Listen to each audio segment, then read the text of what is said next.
All right. So if we can make our way to our seats, everyone, that'd be awesome. It's good to see the Mercer Church. All right. So we are, man, this is I haven't seen this set up in a while. This is like a different, we used to do this all the time, but this is like, I kind of miss being close. Oh, I know. Like, I like being close to everyone. I feel like you guys are so far from me. Y'all here? Okay, all right, here. I feel so far. Look at HopeNet's way over there. Like she can't even hear me. She don't even know I'm saying her name. You know what I mean? Like it's such now she looking. She had to get closer. We hear you? The people in the front are like, bro, we hear you.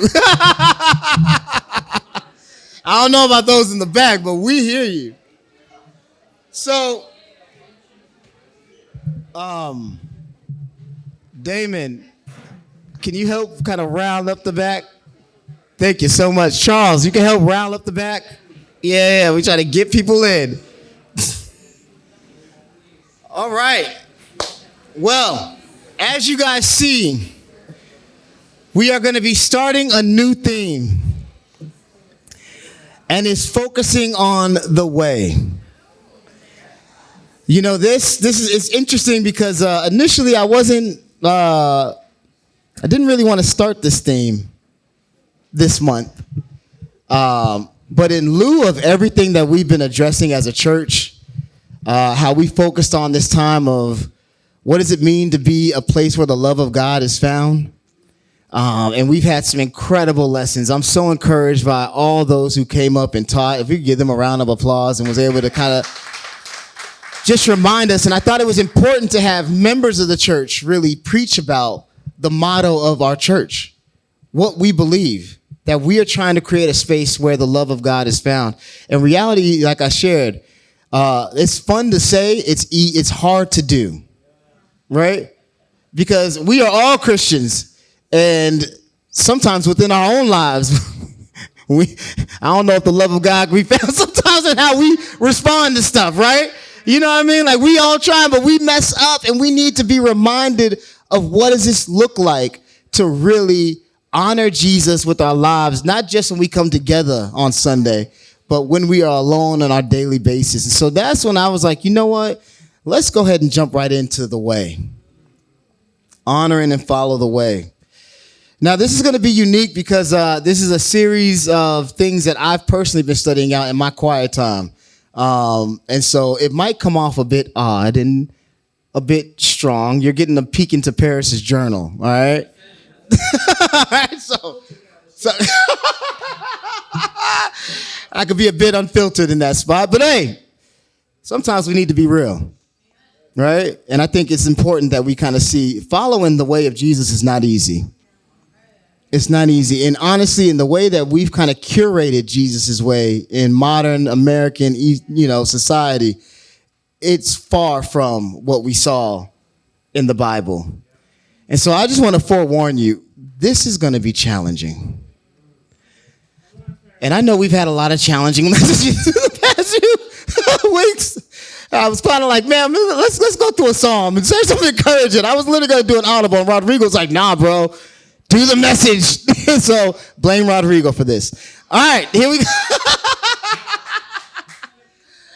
You know, I spent some time actually reading through the temptations of Jesus that we see in Matthew when he was tempted by the devil. And today I actually want to focus, and this series is really going to be an expanded focus on the third temptation. What was the third? Anyone remember what he was tempted with the third time?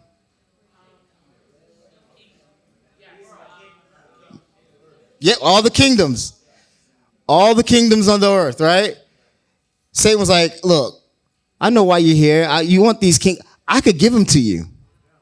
I'll give you all the kingdoms of the earth. But what? There we go. Okay, look at these Bible reading Christians up in here. You know what I mean? I love y'all, you know? Let's turn our Bibles to Luke 4. Luke chapter 4, verse 5, it says, And he led him up and showed him all the kingdoms of the world in a moment of time. Again, the devil took him along to a very high mountain and showed him all the kingdoms of the world and their glory. I just read it again through Matthew's account. And I love that he says, well, I don't love it. I think it's interesting that he says, I'm going to show you all the kingdoms of the world and their glory. And, it made me think, me and my wife, we've kind of been doing little house shopping type stuff. Y'all ever kind of go look at houses and check out different things? And when you go, you see these beautiful homes and high ceilings, new appliances, right? And everything just looks perfect. They staged it up and it just looks so nice. And you're like, oh my goodness, we could do this. It'll be so great. Look at the lighting. It's awesome. Look at these appliances. They all shiny and new. And then when you get home, how do you feel about your house? How do you feel about your space? It's like, man, these ceilings are low. I can't stand this. Look at this refrigerator's all dusty. It kind of creates this space of discontent. You see all these different things and you're struggling. And it was funny when I was reading that with Satan, how he showed them all the kingdoms of the earth and their glory. I'm like, he showed them all the good things about all these kingdoms. Let me show you the world and the beauty of all this. I could give all of this to you. And now, before I jump into getting deeper in this, I want you to understand why I wanted to share this, because I want to share a temptation that I think this is a unique temptation that I think every Christian struggles with. And so if you're not a disciple or a Christian, this might be a little odd kind of hearing this, but I want to challenge something very specific. It's a temptation I think we all have. Reality, I think everyone in the world has it, but it's unique to Christians because there's a special push and pull that we actually have to fight against that makes this struggle very unique. And we see it manifested here with Jesus, right? And so the devil presents these kingdoms of the world to him, and he looks at the kingdoms of this world, and Satan's like, look, this is why you're here, right? You're here for the people. You're here for these kingdoms. You want these kingdoms to worship you, right? And honor you. You want to be the king of the kingdoms of this world. I got you. I already have the influence. I got you. I'll give it to you. He says this. He says, I will give you all this dominion and its glory, for it has been handed over to me, and I could give it to whomever I want. Now, if this is all we knew of the story, because I know y'all done read the story, you guys just gave it back to me. If this is all we knew of the story, who would say no to that? Who? Who would say no to that? Who would avoid this? Who doesn't want to be king or queen? Who doesn't want to be wealthy? Anyone? No, I don't want to be wealthy. Okay, well, all right. Oh, yeah. Okay, who doesn't want to do whatever they want whenever they want? Who doesn't want an opportunity? If I want to go to Jamaica, I want to go to Jamaica. If I want to go to Aruba, I'm going to go to Aruba. I got the access. I could do it. I got the time. I don't got to ask for permission to get off my job. I don't got to figure out this. We got the flexibility to go where, do whatever. You going to tell me you don't want that? Okay. And I don't think it's always because you're evil. Because I think sometimes we could view it, if you want all that, it's because you're just selfish, wicked, and evil. Nah. Think about all the good you could do. You got all that influence and power. Think of all the good things that you could do. Is that not real? Right? Is that not an opportunity? If you had unlimited power and influence, how would you navigate it? Now, before y'all start acting all humble, I wouldn't want any of that. I don't need any of that. I'm okay. Right? I'm fine. How many of you guys turn down promotions at work? Because you don't want influence, right? How many of you guys turn down raises? Oh, I don't want no more money. I'm good. I'm so content with the money I have right now. The Lord is blessed. He's like, hey, you got a raise. You're like, nah, I'm okay. Pass that on to, how many of y'all? But wait a minute, some of y'all was like, I don't want all that. Well, wait, how many of you guys turned down a bonus? I'm just saying. I think it's important to ask these questions, right? Because, do you avoid good opportunities and better ones when they come? Okay. Well, I'm happy we're able to reset this a little bit. Because I think I want to put us in a more, let's be honest, situation. And reality is it's okay. I'm not here to attack it, demonize it. That is totally fine. That is okay. Because it's an opportunity. Up until this point, the story seems like what? A really good opportunity. Seems like a really good opportunity. It's an opportunity of a lifetime. This is why we go to school, right? Why do you go to school? To better yourself, right? To advance, right? This is why not only some of us went to school, some of us went to what? Grad school. Why'd you go to grad school? To make more money, right? To advance, to grow, to add to the skills. This is why we train, we advance in our skills, and the goal is what? We try to outwork who? We don't want to say that though, right? We don't want to own that, but come on. We work hard. We try to outwork others, right? We want to succeed, right? Come on, we want to use our time. And listen, it's not because you're evil. It's funny how now that I'm sharing it, it's like, oh my God, I don't know. There's a dissonance. You know what I mean? I don't know how to feel. It's not because you're evil. It's not. It's because you're wired for progress. Like we all are. We all are wired for progress. That's real. We're wired for creativity. We are created in the image of who? And what is God? That's what he does. He is a creator. He creates. And so when God sees chaos, what does God do? He brings order. Right? Guys, we do the same thing. We do the same thing. We've done homework. We are built to achieve. We have different expressions of doing that, right? All of us have different expressions on how we do this stuff, but it's the same goal. We all want to get better. We all want to improve. That's a beautiful thing.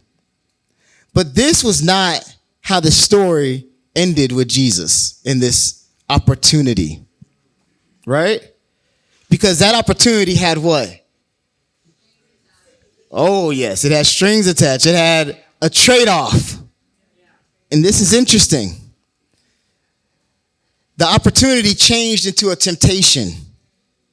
In verse 9, it says, and he said to him, all these things I will give to you if you fall down and what?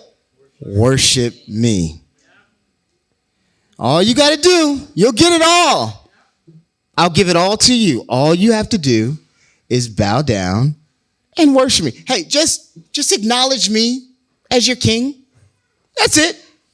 You can rule them, but as long as me and you know, right? That's it. Now, for all those who are struggling with faith or spiritual warfare and struggle if they don't see, I know we've been talking a lot about the unseen spiritual temptations, and some people, they have a hard time believing that, right? This might be a bit difficult for you to kind of understand this, even this language of demons and the devil, right? I understand that's hard. You don't see devil, but most people who don't have faith in that space, they see these things as, no, you get whatever you do, you get the fruits of that. Like it's based on your work. It's not about temptation or Satan. It's just work, right? There's an opportunity to achieve, to excel, to win, to advance. It's just that. They don't see a lot of the spiritual side to this, right? But I think that's the same with Christians, right?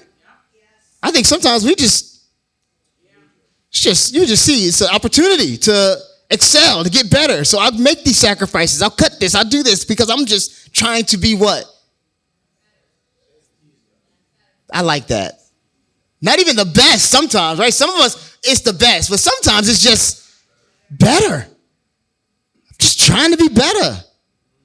It's an opportunity, not a temptation, right? We can have this mindset. We are not tempted to succeed. We are not tempted to achieve. That's what we're supposed to do, right? No one's tempted to. We view it as you're supposed to succeed. You're supposed to achieve. And if you don't, what? Something's wrong with you. Now, I know we probably aren't saying that out loud, but listen, we say this stuff. Stop being lazy. Go to school. Get an advanced degree. You should be productive. What do you do when you see someone just sitting around all day? Like, you ain't got nothing to do with your life, right? Stop playing games. Get off your phone. Turn off the TV. Do something with your life because we are all wired to do what? This is real, growth, right? I'm trying to help kind of bring a human component to this before we dive into this because it's real. And like I said, I'm studying this stuff out. This was first for me, right? Like kind of engage in these things. And it really, some of this stuff really challenged us. We're not tempted to be successful. We're tempted to be lazy. That's how we view it, right? Right? You're not tempted to be successful. You're tempted to be what? Lazy. You're tempted to be what? Unproductive. We're almost tempted to be successful. That's the goal. Right? Y'all catching this? Now this could be tough. All right, let's jump back to Jesus. The devil says, I will give you all of this if you just what? Worship me. In Matthew, it says, then Jesus said to him, go away, Satan. And now, I had to dig into this a little bit. And it helps because I'm going through some classes that's really challenging me on this topic of the way of Jesus. And, you know, Jesus is hearing this opportunity, air quotes, and he rejects this opportunity. And it's like, well, why did he reject it? In a lot of ways, Jesus is looking like you're offering the opportunity to rule like every other ruler. You're offering me the opportunity to be a king like every other king. You're offering me the kingdoms like every other kingdom. But Jesus is like, I didn't come for that. That's not why I came. Matter of fact, I'm coming to rule in a way that they've never seen before. My style of leadership, my definition of kingdom is pretty much the exact opposite of what you're used to. It's going to be drastically different. Then he quotes an Old Testament scripture, right? He says, for it is written, what? You shall not worship. It says, you shall worship the Lord your God and serve only him. Jesus is saying, I'm not here to just assimilate to the world, right? I'm not here to just improve things. I'm going to add to the formula, right? He's like, I'm not even here. I'm not here to recreate what's already been done. And I wrote this. That's not my kind of kingdom, because I'm not that kind of king where might makes right, where gold rules the world, where the image is the most important thing. I don't rule top down. I don't even see good versus bad. That's how the kingdoms of this world rule. If you got the money, you got the what? Power. If you got the power, you got the what? Respect, authority, prestige. You rule. Good versus bad. We love to paint. Someone's an enemy, someone's a good person. We see it all the time. And Jesus is like, I know what those kingdoms produce because they keep reproducing the same thing. That's not my kingdom. I don't want it. So, this is a bit confusing, maybe, but it's interesting because what's the alternative to progress?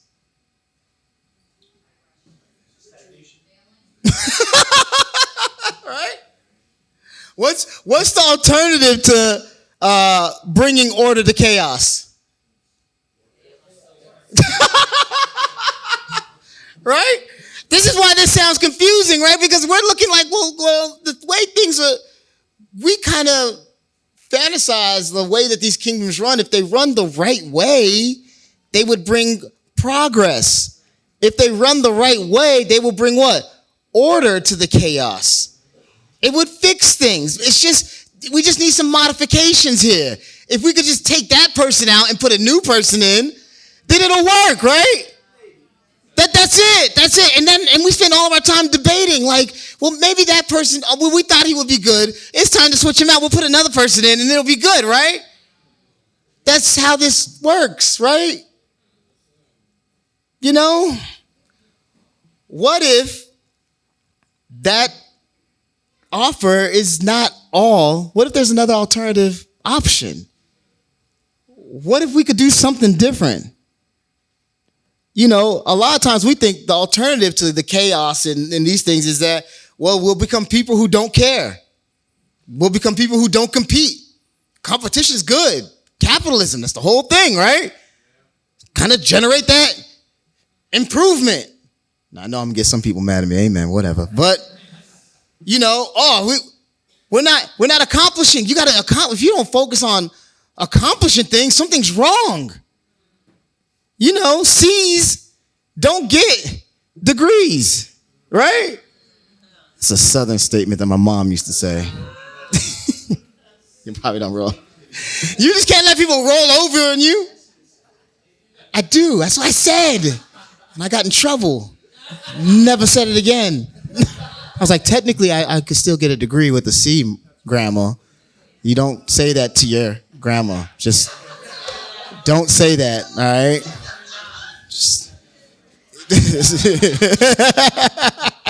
So, you know, what are we going to do? Just let people roll over on us? That's what we do? That we're just going to let people roll over on us? Because if we're not doing that, then that's what we are. We're just doormats. That's it. That's what you're asking? Because that's the opposite. Think about this. If all there is to this life is this win-lose mentality, if that's all there is to this life, is this win or lose mentality, there's no advantage to losing, right? The value systems that we work in, the value systems when you go to school in, the value systems that we're all born in, train us to believe what? You have got to be the best. That's it. That's what this world creates. And I listen to so many people like, I got people getting jobs after jobs and, you know, they're always going, I'm like, why? Because you can't just build there? Like, no, I need more. I need better. I got to keep going. I need more degrees on top of degrees. I know people that just they are lifetime students. You know what I mean? Because they got to get that. They got to improve. It's a real thing. And I'm not shooting it down. I'm just saying, let's think about it. Right? Offering the space to think about this. If this is the value system that we are all born in, then all we can do is strive in order to thrive. That's our whole life. That's what you came into this world just to strive in order to thrive. Or probably even worse, strive in order to survive. Right? Like that's all we're doing. It's just striving in order to survive. Like It's a dog-eat-dog world out there. How many of us are happy with this? Like, it's hard. Like, I know it's hard on y'all because I talk to you. And I know it's hard on me because I'm wired for this. And I'm going to talk more about this with me because this is big. So we got to ask, are there other options? Look, I'm a striver. I am built for this. I have learned the rules of struggle and survive, competition, competing. I love me some sports. I hate when my team's losing. I will have a bad day. I don't even preach on certain times playing. I do. That's why I've been off the...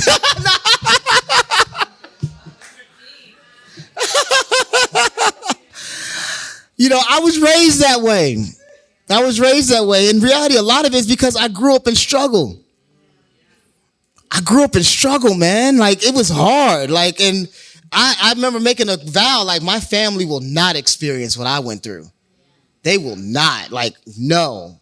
I'm going to do whatever I need to do to work hard to make sure that I could give them what I didn't have. And then, you know, kids end up becoming ungrateful and entitled and feeling all this other stuff. You know, that's a whole nother sermon for another day because they've been conditioned into privilege rather than struggle. And that's a whole nother, anyway, but that's a whole nother sermon. I love you teens. Anyway.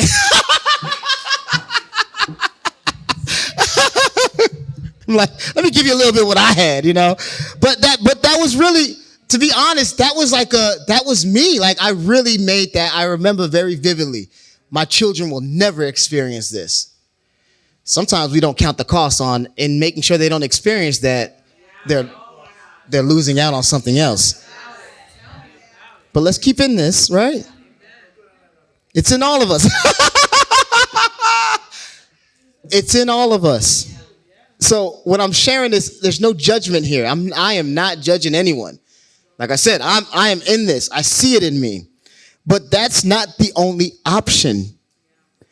There is a better way. And to be honest, it's a way that we're all honestly tempted to ignore every day. Especially Christians, because we know better. And I'm going to remind you why we know better. You know, the way of Jesus is anti-culture in every way. Like, it's anti this culture in every way. And the way of Jesus is so counterculture to my selfish, it's all about me, making sure I take care of me and take care of mine mentality. That, I mean, in true self-evaluation, it's kind of hurt to see how I could Christianize the ambition. Right? I could make it very spiritual. And I'm a preacher, so I could... You know, we even do it in the church culture. That's a whole nother topic. That's kind of what I've been writing my papers on, but that's a whole nother space. Jesus' way offers something brand new, so different and so counterintuitive that it's very easy for us all to ignore. The desire to succeed, the drive to achieve, right, is so inviting that we can actually think that we are in the flow with Jesus, when in all actuality, we're just in the flow of culture. We're just in the flow of culture. But we could think, oh, no, this is Jesus. Look at me. I'm succeeding. I'm achieving. I'm thriving. Yeah, Jesus, this is what you wanted. And we look more like the people around us than we do the Messiah. We just have a tradition of going to church. The only difference between us and them is that we have a tradition of going to church, right, every Sunday, listening to spiritual songs, and not cursing. You know what I mean? Like, this is what makes us different from you. But outside of that, we got the same ambition, the same drive, the same focus to achieve, grow, and to not be poor.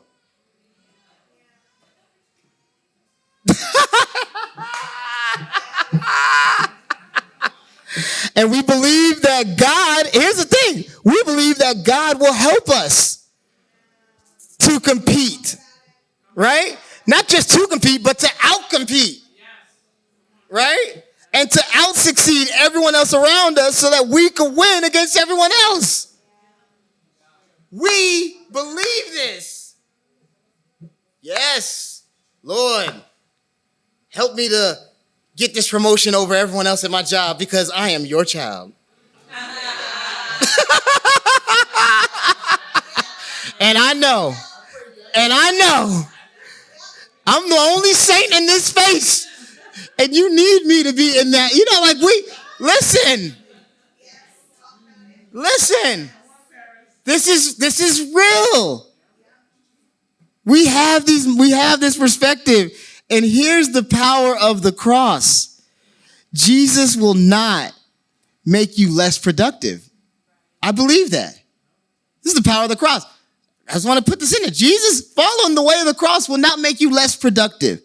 I think it'll make you more productive. I believe that. Jesus' way will not make you less ambitious. Because I don't think being ambitious is a sin. Having ambition is a sin. I think he'll make you appropriately ambitious. But it will change your definition of success. Oh, it will change your definition of success. We're going to unpack this topic for the next few weeks. We're going to be really spending some time kind of fleshing this out because I can't give it justice just in one message. But in order to identify if we have abandoned the way of Jesus and just adopted the way of culture, we got to really examine how Jesus responded to the devil here, right? In Matthew 4:10, again, it says, "You shall worship the Lord your God and serve him only." Where did he get this tagline from? Anybody know? He snatched this. Boom, Deuteronomy, right? Deuteronomy, go ahead. Look at that Bible reader. Look at, she's like, it's at the bottom. She didn't work hard. Stop competing, church. Stop competing. No, but it's real. This is, you pulled it from Deuteronomy. And now let me give some background a little bit to this Deuteronomy scripture, right? This is where Moses was given the charge because they were about to enter into where? The promised land, right? They're about to go in the promised land. So Moses is like, look, when we go in here, we're about to go into the promised land. And when we go in here, listen, we're going to prosper. He's like, we're going to prosper. But you cannot forget where you came from. We're going to go here. God's going to bless us in this land. He's going to do incredible things here for us. Don't forget where you come from. Don't forget your roots. Don't forget you used to be a slave. Don't forget who made you a slave. And don't forget who saved you. This is important. In Deuteronomy 6:12, he says, be careful that you do not forget the Lord who brought you out of the land of Egypt, out of the house of slavery. You shall fear only the Lord your God, and you shall worship him and swear by his name. Don't forget that you are slaves. Don't forget who you are, and don't forget whose you are. Do not adopt the mindset of the nations around you. This was very paramount to the teachings. In the Old Testament, this was the problem that they fell in over and over again. They consistently adopted the mindset of the nations around them. And when they did that, they ultimately did what? Stop following God. The story leading up to this is powerful, right? It's powerful because this is where, God out-pharaohed the Pharaoh, right? God out-pharaohed the Pharaoh. And I love this because what you see in this whole piece of story here is that he engaged the kingdoms of the world the way they like to do war, right? Egypt, which was the superpower of its time, he confronted them and he humiliated the Pharaoh's gods with their own stuff. right? He destroyed Pharaoh's armies. And then God played by the rules of this world in order to set the stage. In order to set the stage for the coming of something that this world has never seen. To establish something brand new. And that was brought to us by Jesus. You know, the last temptation was an invitation for Jesus to repeat history. That's what this was. I know y'all like to, you want to rule, I got you. We can repeat history here. But you can't change this world. But I could give it to you. You can't change this world, but I'll give you the world. You know, just fulfill what's already existed.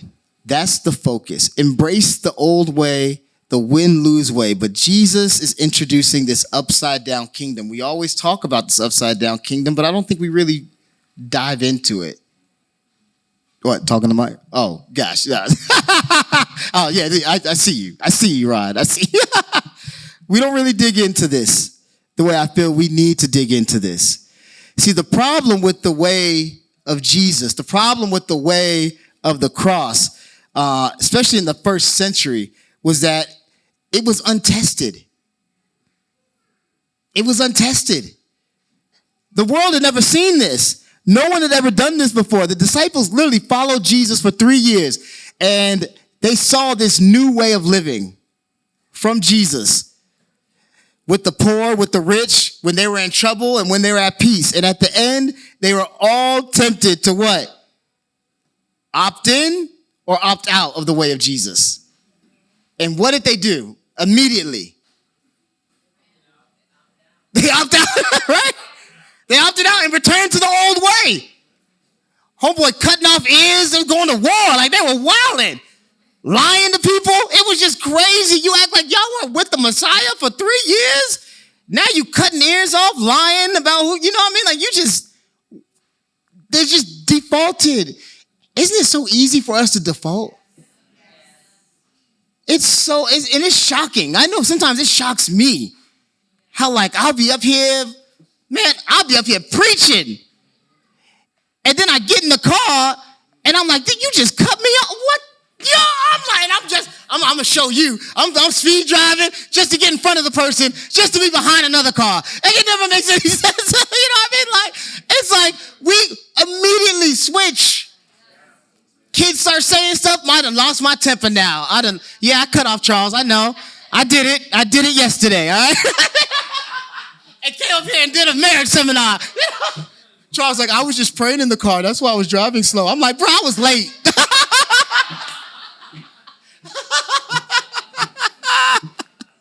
You know, and we're all so tempted. We're so tempted to let go of the way of Jesus, the old way, and it's so fast. When they arrested Jesus, here's the thing, church. When they arrested Jesus, right, you know what they really was expecting? They were expecting a Red Sea moment. They're like, oh, this is it. It's about to go down, right? They were ready for this. Their guards are here. This is it. Just like Moses flooded this and jacked up all the armies. We're expecting Jesus to, I am the king, the Messiah. I am here, right?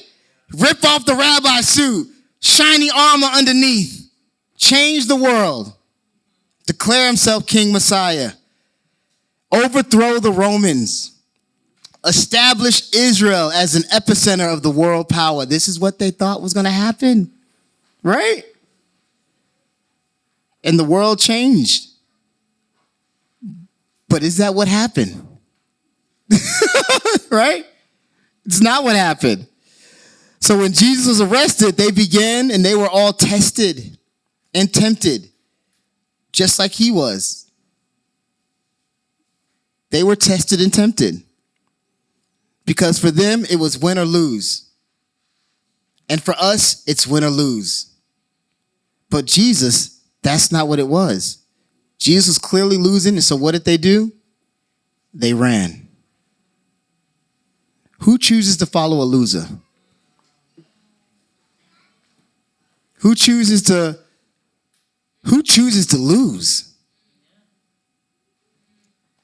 Yet, 3 days later, what did they do? They came back. Right? Why did they come back? Huh? Well, yes, okay, that is true. It was the sisters, and we got to give the sisters credit. and they didn't believe this. All right, Novi, you trying to take my servative.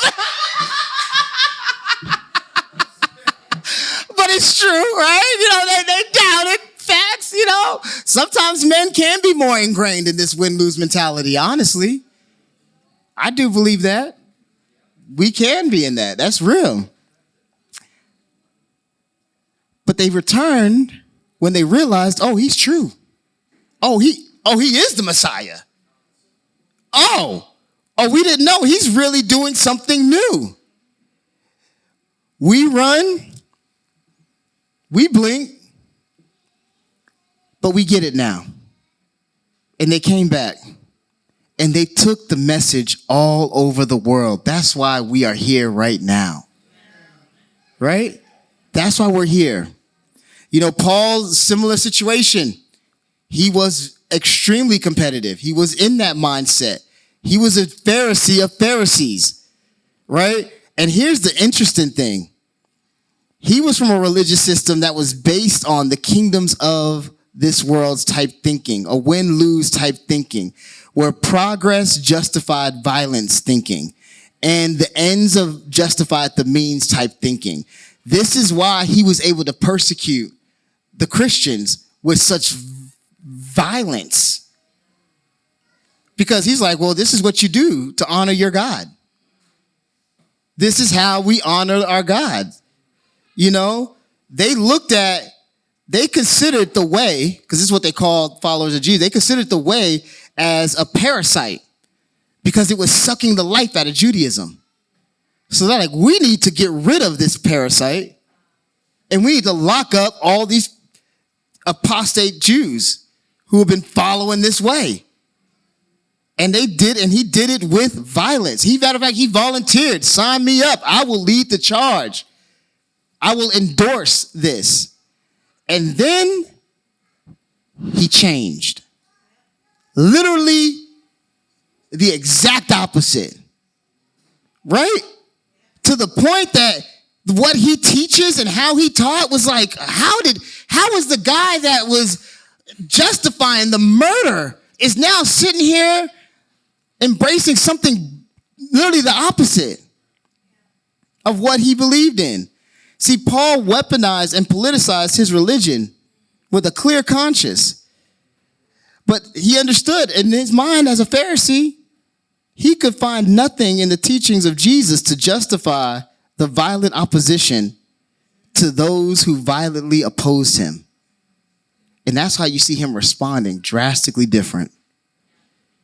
He let go of the ways of the kingdom of this world, the ways that get things done, the ways that causes change. And he took up the way of the cross.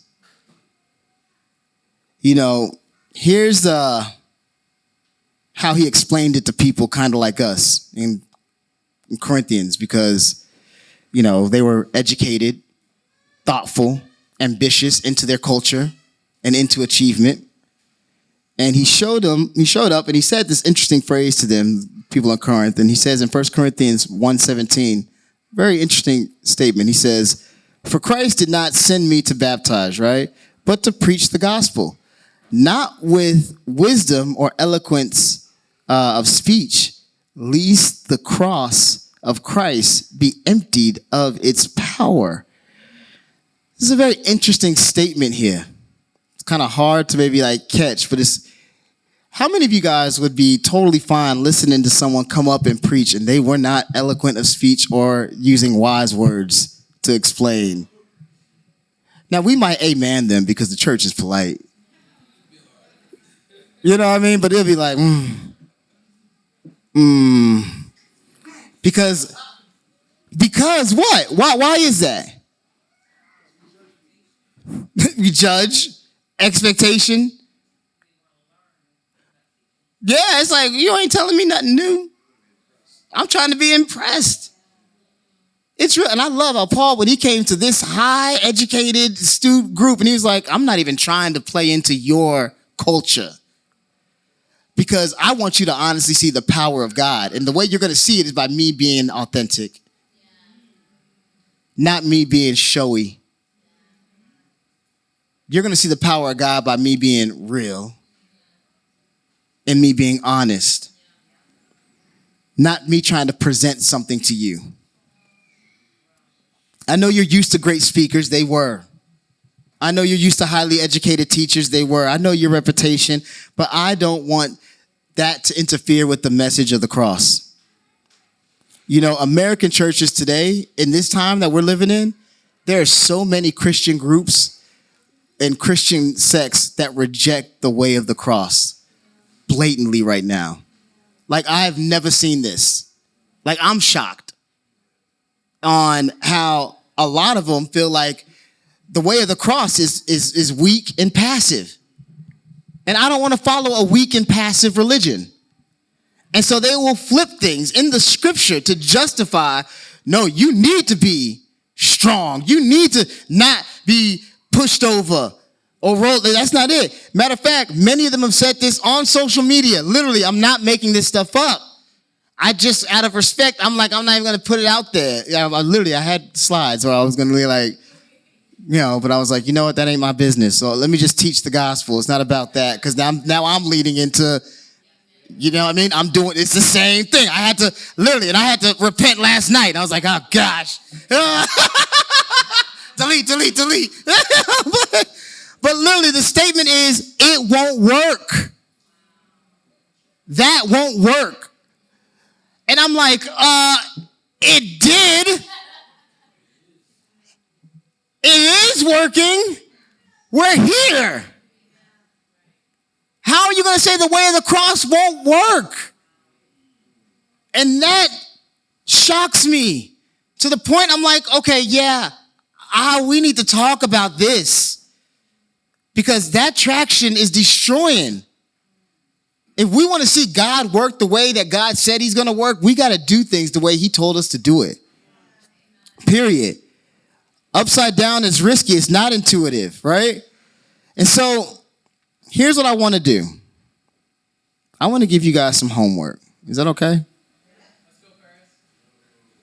Here's your homework. I want you guys to take on this week. Now, some people are going to be struggling, and let me just make this caveat, because this question I want you to ask yourself, let me explain this first and foremost. Don't take this to extremes in the sense of, right?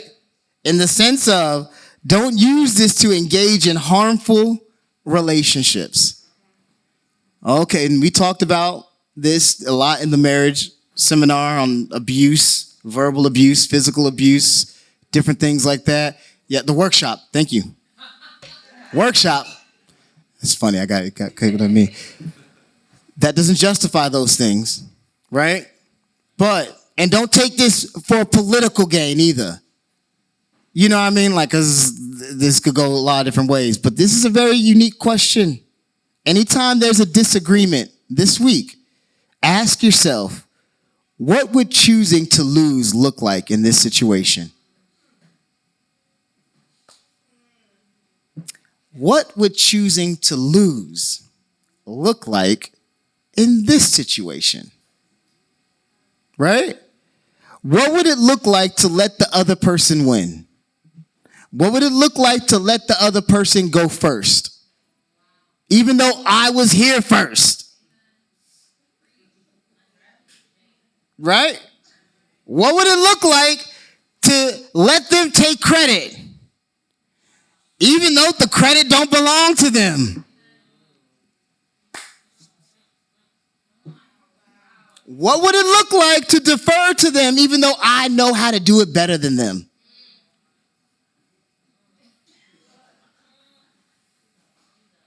What would it look like to let them win? See, there's a big difference between losing and choosing to lose. Y'all hear this? There's a big difference between losing and choosing to lose. Choosing to lose makes you look more like your Savior.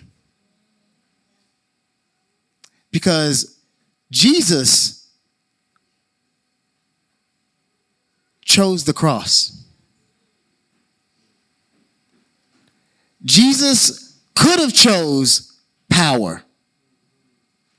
Jesus could have chose revenge. He could have chose, you're wrong. You don't understand what I'm saying. Let me explain it to you because you need to get this. And half of the time when we have major arguments, what are we really trying to do? We're trying to win. Now, we will say, no, but you're right. We don't say we're trying to win. What we say is what you said, right? I want you to understand me. This is real. But what would it look like to take on a different posture?